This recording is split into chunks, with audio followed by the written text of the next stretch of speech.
Galera, hoje é Dia dos Pais, né? E os meus seguidores me conhecem tanto que sabem que quando eu fico um pouco off, Preto me viu hoje sentado, assim. Mas Preto tava chorando, era Preto pensativo, né? Dia dos Pais. Meu pai tá no céu. Quer dizer, meu pai, Deus, né?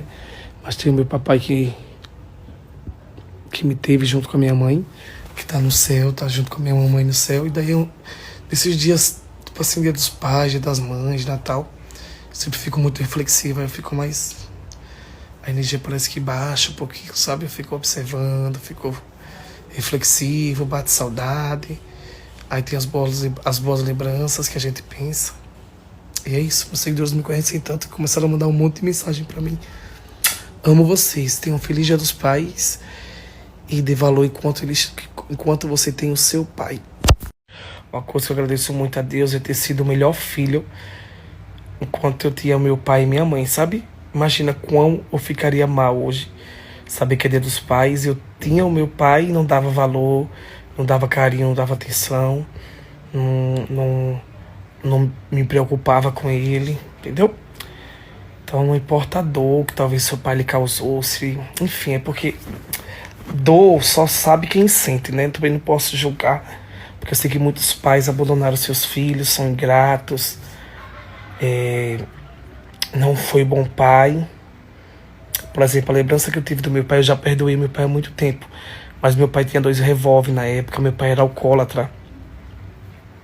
E por conta da bebida, meu pai ficou com depressão. O meu pai, ele começou a beber muito, né? Então ele bebia praticamente todos os dias, ele tinha 2 revólver. Ninguém podia chamar meu pai de feio, que ele ficava... Tanto é que ele morreu tendo o apelido como herói. Porque ele era aquela pessoa justiceira, sabe? Que queria resolver o problema de todo mundo. E ninguém podia chamar ele de feio, que ele partia pra cima. Só que ele nunca matou nem sequer uma barata. Nunca teve coragem. Meu pai nunca bateu na minha mãe também, acredita? Meu pai, o mal que ele fazia era consigo mesmo, assim. Ele bebia muito. E daí eu tenho as poucas lembranças que eu tenho do meu pai. Assim, a gente morava na mesma rua, mas eu morava com a minha avó e com a minha tia Tânia, né? E com a minha mãe. Depois que se mudou pra casa de minha avó. Então as lembranças que eu tenho de meu pai é ele correndo pra brigar. Lá vai a gente separar na época junto com a minha mãe. Meu pai era garçom, depois de garçom ele foi ser vigia do posto. Então, por conta da ausência da bebida, o meu pai ficou depressão, sabe? Aí foi quando na época ele, tipo assim, passou um tempão sem beber. Aí de 2 anos pra cá, meu pai tinha ficado super bem, falante. Aquela energia, sabe? De uma pessoa totalmente que voltou a viver, sabe? Depois de anos que eu não via meu pai mais com aquela vontade de viver, com aquela alegria. E daí foi quando a gente descobriu que meu pai tinha voltado a beber, que ele estava escondendo bebida debaixo da cama. Que o Tiago pegou, que o Tiago morava com meu pai, na mesma rua. E daí eu lembro que uma vez, esses dias a gente ama muito as pessoas que a gente perde, né? Esses dias a gente fica muito reflexivo, né? Daí eu já fiquei. Quando a gente vê os outros abraçando o pai ou beijando, não que eu fico com inveja jamais. Mas diga assim, caramba, como eu queria o meu também, pra cuidar, pra dar amor, pra dar tudo do bom e do melhor. Só que tem coisas que a gente, mesmo sem entender, precisamos confiar. E eu lembro que eu tive uma conversa muito séria com meu pai. Eu disse, pai, o senhor tem 2 opções. A primeira opção é a melhor de todas, é a mais fácil.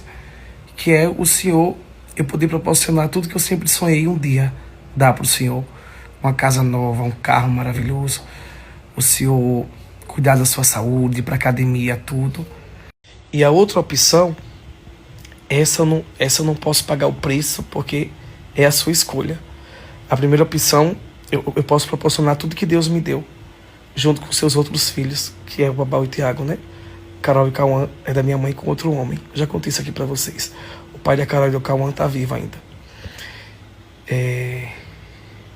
Mas nunca fez papel de pai. E daí, o que acontece? Eu falava assim pro meu pai, eu disse, pai, e a outra opção, que é essa que o senhor tá indo, ela vai levar o senhor pra terra de pé junto, que é o caixão, né? Terra dos pés juntos, a gente falava. No interior, assim, é quando a pessoa morre. E eu não posso pagar pelo seu preço, eu sou o seu filho. Eu não sou o seu pai. O senhor que tem que me dizer o que é certo e errado. Nem filho eu tenho. E os papéis se inverteram, porque hoje eu sou o seu pai. Caramba, eu sempre imaginei que eu era perfeito. Tá com ironia, né? Tudo uma farsa. Tá com ironia, né? Não, tô arrasado. Ninguém é perfeito, vida. Ninguém vai conseguir acertar. Tudo é uma farsa. Passado. Eu acho que as pessoas queriam ontem, sabe o que era a vida? O quê? Só pedir desculpa. Não, Pedro, não vou pedir desculpa não. Senão eles me engolem. Me engolem. Não, peço que desculpa, nada. Mas o povo inteiro é muita gente, Preto, para administrar. Os outros se estressam, imagina tu. Que é responsável por tudo, tem que gravar, tem que criar a história, sair tudo da sua cachola. É babado, meu filho, é pra todo mundo não. E outra, muitos dias, né? Que parece que eu já tô aqui há um mês. De tão intenso que é. Eu amo que ele manda as pessoas ir no tema, e ele é o único que não vai. Ô, vida, e outra, não é um erro que pode anular tantos acertos que você faz, não. O que é, João? Sim, isso é bobagem, a pessoa acertar tanto. E uma besteira vir. Homem, olha o que se faz por toda essa gente. Isso aqui realmente importa, né, gente? Ah, isso aí, ele nem fica cabeça quente. Isso é muito maior que isso. E erros, todo mundo acontece de errar. Eu erro, tu erra que tá me assistindo. E é isso. Então o senhor tem essas duas opções. Ou o senhor vai aceitar tudo que a gente quer lhe oferecer como filho. E se o senhor for buscar outra coisa, eu não posso pagar o preço, não posso pagar pelas suas consequências. Porque quem vai pagar é o senhor. Tipo, na época quando ele estava se embriagando, que depois ia usar droga. Vi meu pai pegando convulsão na minha frente umas 8, 10 vezes. Ele se tremendo todo. Ai, não esqueço nunca daquela cena. E daí, vício, né? Vem o vício, vem a depressão, não é fácil, é como eu falo. Não dá pra gente... A gente não imagina que as pessoas carregam, né? Suas dores. E o meu pai tinha tudo pra ser um homem totalmente livre e feliz. Mas é vício, né? São escolhas, também não é fácil, que ninguém escolhe viver essa vida. E daí foi quando a gente teve que internar o meu pai. Ele passou 7, 8 meses na clínica. Ele soube da notícia que a minha mãe tinha morrido. E eu vou até postar aqui um vídeo que pra mim é um dos vídeos mais emocionantes da minha vida, que é quando eu fui visitar o meu pai na clínica de reabilitação. E o meu pai, ele... Gente, olha como Deus é, né? Eu sou muito maduro pra falar sobre essas coisas. Porque antes eu tinha vergonha de dizer, ai meu Deus, meu pai é alcoólatra, não posso falar, meu pai já foi depressivo, eu tinha vergonha. E hoje eu consigo ajudar milhares de pessoas que me assistem aqui, sabe? Todos os dias. Mais de 3 milhões de pessoas aqui nos stories. Eu digo, meu Deus, obrigado, porque eu posso ser um instrumento, sim, de força, de resiliência para tantos filhos que passam isso com seus pais que são alcoólatras, com seus pais que são dependentes químicos, que têm vícios, que têm depressão e tudo isso. Aí depois de 7 meses, meu pai faleceu, né? A minha avó faleceu com 80 anos. Glória a Deus, foi muito... Viveu muito, né? A minha mãezinha faleceu com 48 anos de idade, e a minha mãe Thelma. Em seguida, meu pai faleceu com 55 anos de idade. E no caso do meu pai, as escolhas dele levaram com que ele morresse mais rápido, né? Cada escolha tem as suas consequências. Mas como eu falo, quem sou eu para julgar o meu pai? Muito pelo contrário, eu perdoo ele, porque ele já foi vítima de uma outra vítima, que foram os pais dele. Talvez não teve exemplo, talvez não teve ensinamento, e por aí vai. Então a gente sempre vai ser vítimas de outras vítimas, e por aí vai. Você tem que quebrar essa maldição hereditária. Eu vim para quebrar todo o mal da minha família, toda a maldição hereditária, e não repetir nenhum tipo de erro. Mas Deus me livre, só acerto. Em nome de Jesus. Sim, aí eu vou colocar esse vídeo aqui que eu amo, acho muito lindo. Que foi quando eu fui visitar o meu pai na clínica. A minha mãe já tinha morrido, a minha mãe tinha morrido.